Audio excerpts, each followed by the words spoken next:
ಈ ರೀಡಿಂಗ್ ನಿಮಗೆ ಅನ್ವಯಿಸಿದರೆ ಅಥವಾ ರೆಸೊನೇಟ್ ಆದರೆ ಮಾತ್ರ ತೊಗೊಳ್ಳಿ, ಇಲ್ಲಾಂದರೆ ಬಿಟ್ಬಿಡಿ. ಇದು ಒಂದು ಜನರಲ್ ರೀಡಿಂಗ್ ಮಾತ್ರ ಆಗಿರುತ್ತೆ. ಕಾರ್ಡ್ಸ್ನ ಶಫಲ್ ಮಾಡಿದಾಗ ನನಗೆ ಫಸ್ಟ್ ಕಾರ್ಡ್ 5 ಆಫ್ ವಾಂಡ್ಸ್ ಬಂದಿದೆ. ಸೊ 5 ಆಫ್ ವಾಂಡ್ಸ್ ಕಾರ್ಡ್ ಬಂದ್ರೇ ನಾವು ಫೈಟ್ಸು ಅಥವಾ ಡ್ರಾಮಾ, ಮನೇಲಿ ತುಂಬ ಇಶ್ಯೂಸ್ ಅಂತ ಹೇಳ್ತೀವಿ. ಮೇ ಬಿ ರಿಲೇಷನ್ಶಿಪ್ ವಿಷಯದಲ್ಲಿ ಬಂದರೂ ಕೂಡ ನಾವು ಇದನ್ನು ಫ್ಯಾಮಿಲಿ ಫೈಟ್ಸ್ಗೆ ಕನ್ವರ್ಟ್ ಮಾಡ್ಬೋದು. ಅಥವಾ ನಿಮ್ಮ ಜೊತೆಗಿರೋರು ತುಂಬ ಕನ್ಫ್ಲಿಕ್ಟೆಡ್ ಆಗಿದ್ದಾರೆ ಅಂತ ಹೇಳ್ಬೋದು. ನಿಮ್ಮನ್ನು ತುಳಿಯೋದಕ್ಕೆ ಪ್ರಯತ್ನ ಪಡ್ತಾ ಇದ್ದಾರೆ. ಮೇ ಬಿ ನಿಮ್ಮ ಪಾರ್ಟ್ನರ್ ಕೂಡ ಅದಾಗಿರ್ಬೋದು. ಸೊ ಎಕ್ಸ್ಪೆಕ್ಟೇಷನ್ಸ್ ತುಂಬ ಇದೆ ನಿಮಗೆ, ಬೇರೆಯವರಿಂದ ಅದಾಗಬೇಕು ಇದಾಗಬೇಕು ಅಂತ. ಬಟ್ ಯಾವಾಗಲೂ ನೀವು ಅಂದ್ಕೊಂಡಿರೋ ಎಕ್ಸ್ಪೆಕ್ಟೇಷನ್ಸ್ಗೆ ಅವರು ರೀಚ್ ಆಗೋಲ್ಲ, ನೀವು ರೀಚ್ ಆಗೋಲ್ಲ. ಫೇಲ್ಡ್ ಎನರ್ಜಿ, ಏನೋ ನಾನು ಕಳ್ಕೊಂಡ್ಬಿಟ್ಟೆ, ಸೊ ನನ್ನ ಲೈಫ್ ಸರಿ ಇಲ್ಲ, ಸೊ ಆ ಥರ ನೆಗೆಟಿವ್ ಥಿಂಕಿಂಗ್ ತುಂಬ ಇದೆ ಅಂತ 5 ಆಫ್ ವಾಂಡ್ಸ್ ಹೇಳ್ತಾ ಇದೆ ನಿಮಗೂ ನಿಮ್ಮ ಪಾರ್ಟ್ನರ್ಗೂ. ಸೆಕೆಂಡ್ ಕಾರ್ಡ್ ನನಗೆ 8 ಆಫ್ ಕಪ್ಸ್ ಬಂದಿದೆ. ಓವರ್ ಎನರ್ಜಿ ಅಂತ ಹೇಳ್ಬೋದು. ಆಲ್ರೆಡಿ ಸಪ್ರೇಟ್ ಆಗಿದ್ದೀರಾ, ಸೊ ಎಮೋಷ್ನಲ್ ಇದ್ದೀರಾ. ಮೇ ಬಿ ಯಾರ ಜೊತೆನೂ ಮಾತಾಡೋಕ್ಕೆ ಇಷ್ಟ ಇಲ್ಲ, ನಿಮ್ಮ ಪಾರ್ಟ್ನರ್ ಜೊತೆ ಕಮ್ಯುನಿಕೇಟ್ ಮಾಡೋಕ್ಕೆ ರೆಡಿ ಇಲ್ಲ. ನಿಮ್ಗೆ ಏನು ಹರ್ಟ್ ಆಗಿದೆ ಅಂತ ಹೇಳೋಕ್ಕೂ ಅದರ್ ಪರ್ಸನ್ ರೆಡಿ ಇಲ್ವೋ, ನೀವು ರೆಡಿ ಇಲ್ವೋ. ತುಂಬ ಮಿಸ್ಟೀರಿಯಸ್ ಎನರ್ಜಿ ಅಂತ ಹೇಳ್ಬೋದು. ಆಲ್ರೆಡಿ ನೀವು ಮೆಂಟಲಿ ಆ ರಿಲೇಷನ್ಶಿಪ್ಪಿಂದ ಹೊರಗಡೆ ಹೋಗಿದ್ದೀರಾ, ಕೆಲವರು ಫಿಸಿಕಲಿ ಅಷ್ಟೇ ಅಲ್ಲಿದ್ದೀರಾ ಅಂತ ಕೂಡ ಕಾರ್ಡ್ ಹೇಳ್ತಾ ಇದೆ.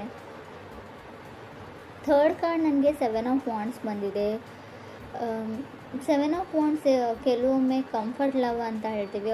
ಆ ಕಂಫರ್ಟೇಬಲಿಟಿ ಇಲ್ಲ ನಿಮ್ಮಿಬ್ಬರ ಮಧ್ಯೆ ಅಂತ ಹೇಳುತ್ತೆ ಕಾರ್ಡು. ಸೊ ಮುಂಚೆ ಇತ್ತು, ಇತ್ತೀಚೆಗೆ ಇಲ್ಲ ಅಂತ ಕೂಡ ಹೇಳ್ಬೋದು. ಆಲ್ರೆಡಿ ಸಪ್ರೇಟ್ ಕೂಡ ಕೆಲವ್ರು ಆಗಿರ್ಬೋದು. ಗುಡ್ ಮೆಮೊರೀಸ್ ಇದೆ ನಿಮಗೆ, ತುಂಬ ಹಳೆ ನೆನಪುಗಳು ಕಾಡುತ್ತೆ, ಒಳ್ಳೊಳ್ಳೆ ನೆನಪುಗಳಿದೆ. ತುಂಬ ಲೆವೆಲ್ ಆಫ್ ಸ್ಟ್ಯಾಂಡರ್ಡ್ ಜಾಸ್ತಿ ಅವ್ರಿಗೆ ಅಂತ ಅನಿಸುತ್ತೆ. ಅಥವಾ ನೀವು ಕನೆಕ್ಟ್ ಆಗಿರೋ ಪರ್ಸನ್ಗೆ ಹೀಗೆ ಇರಬೇಕು, ಹೀಗೆ ಆಗಬೇಕು ಅನ್ನೋ ಕೆಲವೊಂದು ಲೆವೆಲ್ ಆಫ್ ಸ್ಟ್ಯಾಂಡರ್ಡಿಟಿ ಇದೆ ನಿಮಗೆ. ಮೇ ಬಿ ಅವರು ನಿಮ್ಮ ಕ್ರೈಟೀರಿಯಾಕ್ಕೆ ರೀಚ್ ಆಗ್ತಾ ಇಲ್ವೋ, ನೀವು ನಿಮ್ಮದೇ ಒಂದು ಕೆಲವೊಂದು ರೂಲ್ಸ್ನ ಹಾಕ್ಕೊಂಡು ಬಿಟ್ಟಿದ್ದೀರಾ, ಕೆಲವೊಂದು ಎಥಿಕ್ಸ್ನ. ಸೊ ಇದು ಹೀಗೆ ಇರಬೇಕು, ಇದು ಹಾಗೆ ಆಗಬೇಕು ಅಂತ. ಆ ಲೆವೆಲ್ಗೆ ಯಾರೂ ರೀಚ್ ಆಗೋಕ್ಕಾಗಲ್ಲ. ಸ್ವಲ್ಪನಾದರೂ ಅಡ್ಜಸ್ಟ್ಮೆಂಟ್ ಇರಬೇಕು ಅಂತ ಕಾರ್ಡ್ ಹೇಳುತ್ತೆ. ಸೊ ಯಾರೋ ನಿಮ್ಮನ್ನು ಡೇಟ್ಗೂ ಕೂಡ ಕರಿಬೋದು, ನಿಮ್ಮ ಜೊತೆ ಮಾತಾಡಬೇಕು, ಟೈಮ್ ಬೇಕು, ಅಥವಾ ಕಾಲ್ ತುಂಬ ನಿಮಗೇನೋ ಏನೋ ಆಗಿಬಿಡುತ್ತೆ ಗಾರ್ಡ್ ಡೌನ್ ಮಾಡಿದರೆ. ಸೊ ಈಗೋ ಹರ್ಟ್ ಆಗುತ್ತೋ ಏನೋ ಗೊತ್ತಿಲ್ಲ ನಿಮಗೆ. ಸೊ ಯಾರ ಮುಂದೆನೂ ಫೀಲಿಂಗ್ಸ್ನ ಶೇರ್ ಮಾಡ್ಕೊಳ್ಳೋಕ್ಕೆ ರೆಡಿ ಇಲ್ಲ ನೀವು. ಎಲ್ಲಿ ಮತ್ತೆ ಹರ್ಟ್ ಆಗಿಬಿಡುತ್ತೋ, ಫಾಸ್ಟ್ ಹರ್ಟಿಂದ ಹೊರಗಡೆ ಬಂದಿಲ್ಲ ಅಂತ ಕೂಡ ಕಾರ್ಡ್ ಹೇಳುತ್ತೆ. ಫೋರ್ತ್ ಕಾರ್ಡ್ ನನಗೆ ಕಿಂಗ್ ಆಫ್ ಪೆಂಟಿಕಲ್ಸ್ ಬಂದಿದೆ. ಕೆಲವೊಮ್ಮೆ ಕಿಂಗ್ ಆಫ್ ಪೆಂಟಿಕಲ್ಸ್ ಸ್ಟೆಬಲ್ ಆಗಿರೋ ವ್ಯಕ್ತಿನ ರೀಪ್ರೆಸೆಂಟ್ ಮಾಡುತ್ತೆ. ಮೇ ಬಿ ವೃಷಭ ರಾಶಿಯವರು ಆಗಿರ್ಬೋದು ಅವರು, ಅಥವಾ ನೀವು ಕೂಡ ಆಗಿರ್ಬೋದು. ಒಳ್ಳೆ ಕೆಲಸದಲ್ಲಿದ್ದೀರಾ, ಸ್ಯಾಲ್ರಿ ಇದೆ, ನಿಮ್ಮ ಬಿಲ್ಸ್ನ ನೀವು ಪೇ ಮಾಡ್ಬೋದು. ಸೊ ಆ ಥರ ತುಂಬ ಸೀರಿಯಸ್ ಕೈಂಡ್ ಆಫ್ ಪರ್ಸನ್ ನಿಮ್ಮ ಲೈಫಲ್ಲಿ ಬರ್ಬೋದು, ಆಫರ್ ಮಾಡ್ಬೋದು. ಆಲ್ರೆಡಿ ನೀವು ಮದುವೆ ಆಗಿರ್ಬೋದು ಆ ಥರ ಇರೋ ವ್ಯಕ್ತಿ ಜೊತೆ. ಫಿಫ್ತ್ ಕಾರ್ಡ್ ನನಗೆ 2 ಆಫ್ ಕಪ್ಸ್ ಬಂದಿದೆ.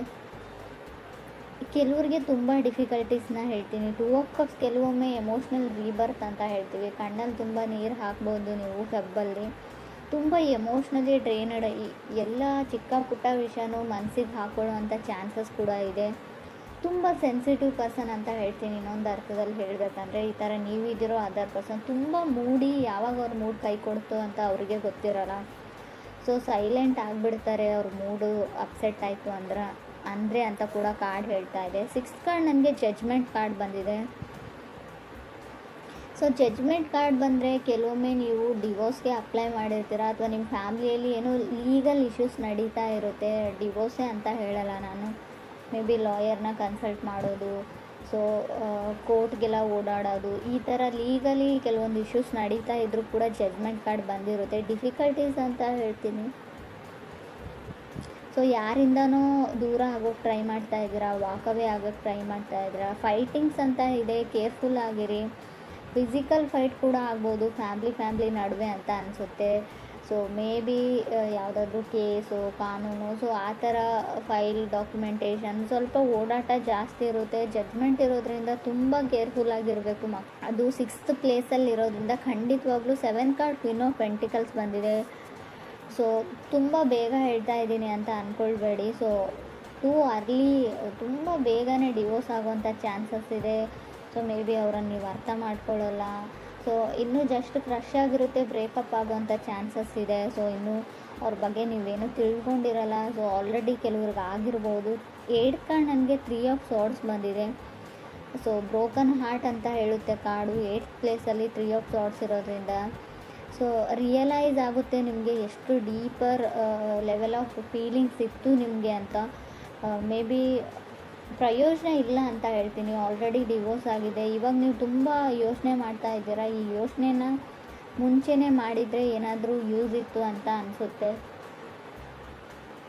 ಸೊ ನಾನು ಯಾವಾಗಲೂ ಹೇಳ್ತೀನಿ, ತಾಳ್ಮೆ ಇರಲಿ. ಒಂದು 100 ಟೈಮ್ಸ್ ಯೋಚನೆ ಮಾಡಿ ಯಾವುದೇ ಡಿಸಿಷನ್ನ ತೊಗೊಳ್ಳೋಕ್ಕಿಂತ ಮುಂಚೆ ಅಂತ.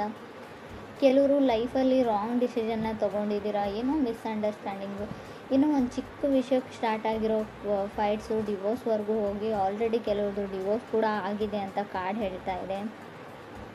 ಕೆಲವ್ರಿಗೆ ಇಲ್ಲಿ ಹೇಗೆ ಹೇಳಿ ನಾನು ಅಂತ ಅರ್ಥ ಆಗ್ತಾಯಿಲ್ಲ. 3 ಆಫ್ ಸಾರ್ಡ್ಸ್ ಇದ್ದರೆ ಸ್ವಲ್ಪ ಯೋಚನೆ ಮಾಡಿ. ನೀವು ರಿಲೇಷನ್ಶಿಪ್ಪಲ್ಲಿದ್ದರೂ ಕೂಡ ಅಷ್ಟೇ, ಸೊ ಮ್ಯಾರಿಡ್ ಆಗಿದ್ದರೂ ಕೂಡ ಅಷ್ಟೇ, ಯಾರಾದರೂ ಥರ್ಡ್ ಪಾರ್ಟಿ ಕೂಡ ನಿಮ್ಮ ಮಧ್ಯೆ ಮಿಸ್ಅಂಡರ್ಸ್ಟ್ಯಾಂಡಿಂಗ್ನ ಕ್ರಿಯೇಟ್ ಮಾಡಿರ್ಬೋದು. ನಿಮ್ಮ ಫ್ಯಾಮಿಲಿ ಮೆಂಬರ್ಸ್ ಆಗಿರ್ಬೋದು, ನೀವು ಕೆಲಸ ಮಾಡೋ ಜಾಗದಲ್ಲಾಗಿರ್ಬೋದು. ಏನೋ ಒಂದು ಇಲ್ಯೂಷನ್, ಒಂದು ಭ್ರಮೆಯಲ್ಲಿದ್ದೀರಾ ನೀವು ಭ್ರಮೆಯಲ್ಲಿದ್ದೀರೋ ಅದರ್ ಪರ್ಸನ್. ಮೇ ಬಿ ಈ ಭ್ರಮೆ ನಿಮ್ಮ ಹೆಲ್ತ್ ವಿಚಾರದಲ್ಲೂ ಆಗಿರುತ್ತೆ. ನನಗೇನೋ ಆಗಿದೆ, ಸೊ ನನಗೆ ಅದಾಗಿದೆ, ಇದಾಗಿದೆ, ನನಗೆ ಹೊರಗೋಗೋಕ್ಕಾಗಲ್ಲ, ನನ್ನ ಕಾಲಲ್ಲಿ ನೋವು, ಕೈಯಲ್ಲಿ ನೋವು, ಶೋಲ್ಡರಲ್ಲಿ ನೋವು, ನೆಕ್ಕಲ್ಲಿ ನೋವು, ನನಗೇನೋ ಆಗೋಗ್ಬಿಟ್ಟಿದೆ ಅನ್ನೋ ಇಲ್ಯೂಷನ್ಸ್ ತುಂಬ ಭ್ರಮೆ ನಿಮಗೆ.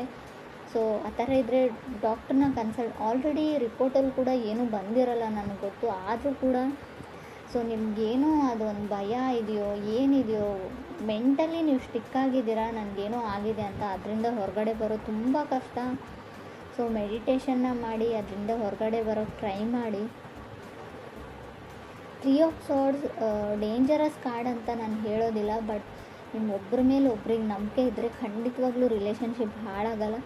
ಬಟ್ ತುಂಬ ಜನ ಇರ್ತಾರೆ ನಿಮ್ಮ ಸುತ್ತಮುತ್ತಲು ನಿಮ್ಮನ್ನು ತುಳಿಯೋಕ್ಕೆ ಟ್ರೈ ಮಾಡ್ತಾ ಇರೋರು ಅಂತ. ಫಸ್ಟ್ ಕಾರ್ಡೇ ಹೇಳಿದೆ ಸ್ಟ್ರಾಂಗ್ ಆಗಿ 5 ಆಫ್ ವಾಂಡ್ಸ್ ಇದೆ. ಯಾರನ್ನಾದರೂ ನಂಬೋಕ್ಕಿಂತ ಮುಂಚೆ ತುಂಬ ಕೇರ್ಫುಲ್ ಆಗಿರಿ. ಅವ್ರು ನಿಮ್ಮ ಮನೆಯವರೇ ಇರಲಿ, ರಿಲೇಟಿವ್ಸ್ ಇರಲಿ, ಸಿಬ್ಲಿಂಗ್ಸ್ ಇರಲಿ. ಸೊ ಟೈಮ್ ಎಲ್ಲರೂ ಚೇಂಜ್ ಮಾಡೋದ್ರಿಂದ ಯಾವುದಕ್ಕೂ ನೀವು ಕೇರ್ಫುಲ್ ಆಗಿರಿ. 9th ಕಾರ್ಡ್ ನನಗೆ ಸ್ಟಾರ್ ಕಾರ್ಡ್ ಬಂದಿದೆ. ಹೋಪ್ ಇದೆ. ಸೊ ತುಂಬ ಕ್ವಶನ್ಸ್ ಇದೆ. ಮೇ ಬಿ ನಿಮ್ಮ ತಾಯಿಗೆ ನೀವು ಕ್ವಶನ್ಸ್ ಮಾಡ್ತಿರೋ ತುಂಬ ಕ್ವಶನ್ಸ್ ಅಂತ ನನಗೆ ಕಾಣಿಸ್ತಾ ಇದೆ. ಹೋಪ್ ಇದೆ, ಕ್ರೇಜಿ ಇದೆ.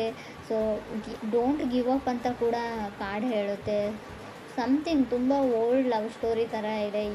ಇವಾಗಿನ ಜನ್ರೇಷನ್ ಲವ್ ಸ್ಟೋರಿನೂ ಅಲ್ಲ ಇದು. 10th ಕಾರ್ಡ್ ನನಗೆ 7 ಆಫ್ ಸಾರ್ಡ್ಸ್ ಬಂದಿದೆ. ಇಲ್ಲೂ ಕೂಡ ಅಷ್ಟೇ ಈಗೋ ಇದೆ ನಿಮಗೆ ಈಗೋ ಸ್ಟ್ರೈಕ್ಸ್ ಆಗ್ತಾ ಇದೆಯೋ ಅದರ್ ಪರ್ಸನ್ಗೂ. ಒಂದು ಚಿಕ್ಕ ಈಗೋ, ಒಂದು ಚಿಕ್ಕ ಕಾಲು, ಒಂದು ಚಿಕ್ಕ ಮೆಸೇಜಲ್ಲಿ ಎಲ್ಲ ಪ್ರಾಬ್ಲಮ್ ಸಾಲ್ವ್ ಆಗೋಗುತ್ತೆ. ಬಟ್ ಯಾರೂ ಆ ಕಾಲ್ನ ಆ ಮೂವ್ನ ತೊಗೊಳೋಕ್ಕೆ ರೆಡಿ ಇಲ್ಲ ಇಬ್ಬರಲ್ಲಿ ಒಬ್ಬರು ಅಂತ ಹೇಳ್ತಾ ಇದೆ. 7 ಆಫ್ ಸಾರ್ಡ್ಸ್ ಕೆಲವೊಮ್ಮೆ ನೀವು ಮಾಡದೇ ಇರೋ ತಪ್ಪಿಗೆ ನಿಮ್ಮ ರಿಲೇಷನ್ಶಿಪ್ ಹಾಳಾಗೋದನ್ನು ಕೂಡ ರೀಪ್ರೆಸೆಂಟ್ ಮಾಡುತ್ತೆ. ಸಮಥಿಂಗ್ ಮಿಸ್ಅಂಡರ್ಸ್ಟುಡ್ ಮಾಡ್ಕೊಂಡಿದ್ದೀರಾ ನೀವು ನಿಮ್ಮ ಪಾರ್ಟ್ನರ್ ಬಗ್ಗೆ ಅಂತ ಹೇಳ್ಬೋದು. ಕ್ರಾಸ್ ವಾಷರ್ಸ್ ಆಗಿದ್ದ ಬಗ್ಗೆ ತಪ್ಪು ತಿಳ್ಕೊಂಡಿದ್ದೀರಾ. ಗೊತ್ತು, ಯಾವಾಗಲೂ ಅವ್ರ ಗೋಳನ್ನೇ ಹೇಳ್ತಾ ಇರ್ತಾರೆ. ನಿಮಗೆ ಕೇಳಿ ಸಾಕಾಗಿದೆ, ಕಿರಿಕಿರಿ ಆಗಿದೆ. ಖುಷಿಯಾಗಿರೋದನ್ನು ಏನೂ ಹೇಳೋದಿಲ್ಲ, ಖುಷಿಯಾಗಿರೋರ್ನೂ ಬಿಡೋದಿಲ್ಲ, ಖುಷಿಯಾಗಿರೋಕ್ಕೆ ಟ್ರೈನೂ ಮಾಡೋದಿಲ್ಲ ಅಂತ ನಿಮ್ಗೆ ಅನ್ನಿಸ್ತಾ ಇರ್ಬೋದು. 11th ಕಾರ್ಡ್ 8 ಆಫ್ ಕಪ್ಸ್ ಬಂದಿದೆ. ಸೊ ಲವ್ ಇದೆ ಇಬ್ಬರ ಮಧ್ಯೆ. ಬಟ್ ಏನೋ ಹರ್ಟ್ ಇದೆ, ಫಾಸ್ಟ್ ಹರ್ಟು, ಓವರ್ ಥಿಂಕಿಂಗು, ಪದೇ ಹಿಂದೆ ನಡೆದದ್ದನ್ನು ಜ್ಞಾಪಕ ಮಾಡ್ಕೊಡ್ತಾ ಇದ್ದಾರೆ. ಸೊ ತುಂಬ ಪ್ರಾಮಿಸಸ್ನ ಮಾಡಿದರೆ ಯಾರಾದರೂ, ಸೊ ಪದೇ ನಿಮ್ಮ ಲೈಫಲ್ಲಿ ಸರ್ಕಲ್ ಥರ ಮತ್ತೆ ಬರ್ತಾ ಇದ್ದಾರೆ, ಮತ್ತೆ ಆಣೆ ಪ್ರಮಾಣ ಮಾಡ್ತಾ ಇದ್ದಾರೆ. ಯಾವುದನ್ನು ಅವ್ರು ಈಡೇರಿಸ್ತಾ ಇಲ್ಲ, ನಡೆಸ್ಕೊಳ್ತಾ ಇಲ್ಲ ಅಂತಂದರೆ ಖಂಡಿತವಾಗ್ಲೂ ಅವರನ್ನು ಅವ್ರ ಪಾಡಿಗೆ ಬಿಟ್ಬಿಡಿ. ಟೈಮ್ ಟು ಗಿವ್ ಅಪ್ ಅಂತ ಹೇಳುತ್ತೆ 8 ಕಾರ್ಡು. ಯಾವುದು ನಿಮಗೆ ಸರ್ವ್ ಮಾಡಲ್ಲ, ಯಾವುದರಿಂದ ನಿಮಗೆ ಖುಷಿ ಆಗಲ್ಲ, ನೆಮ್ಮದಿ ಇಲ್ಲ, ತುಂಬ ಹರ್ಟ್ ಇದೆ, ತುಂಬ ನೋವಿದೆ, ಅದನ್ನು ಬಿಟ್ಬಿಡಿ, ಆ ದಾರಿನ ಬಿಟ್ಬಿಡಿ, ಅವ್ರನ್ನ ಮರ್ತು ಬಿಡಿ ಅಂತಲೇ ಕಾರ್ಡ್ ಹೇಳ್ತಾ ಇದೆ ಲಾಸ್ಟ್ ಕಾರ್ಡು. ಸೆಲ್ಫ್ ಕೇರ್ ಇರಲಿ, ನಿಮ್ಮ ಬಗ್ಗೆ ನೀವು ಯೋಚನೆ ಮಾಡಿ. ತುಂಬ ಯಾರಿಗೋಸ್ಕರನೋ, ಈ ಸೊಸೈಟಿಗೋಸ್ಕರನೋ, ಯಾರು ಖುಷಿಯಾಗಿರ್ತಾರೆ, ನಮ್ಮ ಪೇರೆಂಟ್ಸ್ ಖುಷಿಯಾಗಿರ್ತಾರೆ, ಅದನ್ನೆಲ್ಲ ಬಿಟ್ಬಿಡಿ, ನಿಮಗೋಸ್ಕರ ನೀವು ಬದುಕಿ ಅಂತ ಲಾಸ್ಟ್ ಕಾರ್ಡ್ ಹೇಳ್ತಾ ಇದೆ.